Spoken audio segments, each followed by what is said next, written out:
Hello students आज का हमारा टॉपिक है difference between cash discount and trade discount. तो चलिए आज का वीडियो हम शुरू करते हैं। तो पहला डिफरेंस है students under cash discount is allowed by the creditor to debtor. Cash discount जो है वो क्रेडिटर देता है डेटर्स को। मीन्स जो सप्लायर ऑफ गुड्स होता है वो व्यक्ति अपने कस्टमर को कैश डिस्काउंट अलाउ करता है। नेक्स्ट है under trade discount number 1, trade discount is a deduction allowed by the manufacturer to the wholesaler or retailer on the gross value or list price of goods to enable the buyer to sell the goods further at list price.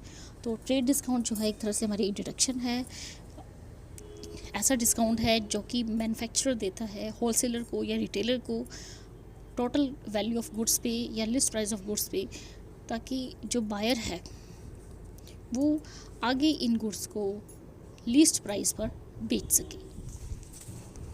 Next है under cash discount second point, cash discount is recorded in the account books, whereas under trade discount is not recorded in account books.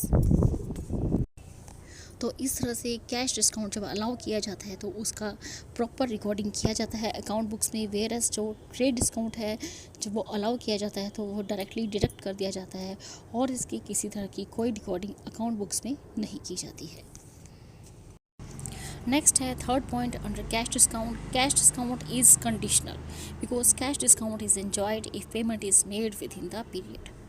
तो cash discount जो हमारा conditional basis पे होता है, अगर हम payment with in a time period कर दें तो उसके बाद हमें कैश डिस्काउंट मिलता है, लेकिन अगर हम टाइम पर पेमेंट ना करें तो हमें कैश डिस्काउंट कस्टमर को नहीं मिलता है। So it is conditional, whereas under trade discount it is unconditional.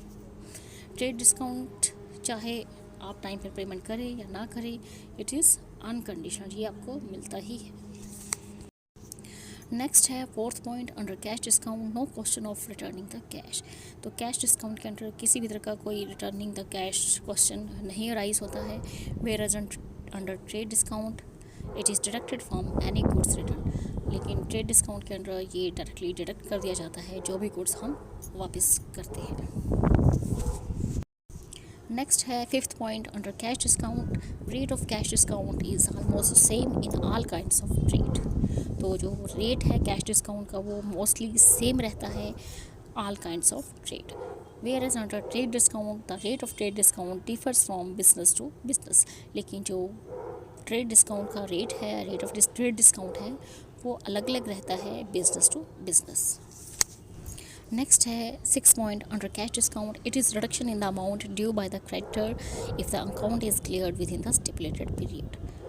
तो कैश डिस्काउंट जो है एक तरह से डिडक्शन है, टोटल अमाउंट ऑफ वैल्यू में थोड़ी सी रिडक्शन करते हैं और वो रिडक्शन की जाती है हमारे क्रेडिटर के द्वारा, जो सप्लायर ऑफ गुड्स होता है, जो सेल करता है। अगर टाइम पर पेमेंट, अगर अकाउंट जो है टाइमली क्लियर हो जाता है, अगर पेमेंट 3 महीने के अंदर करनी है, अगर पेमेंट 3 महीने के अंदर हो जाती है तो ये कैश डिस्काउंट जो भी देना होता है टोटल वैल्यू ऑफ गुड्स में से माइनस किया जाता है।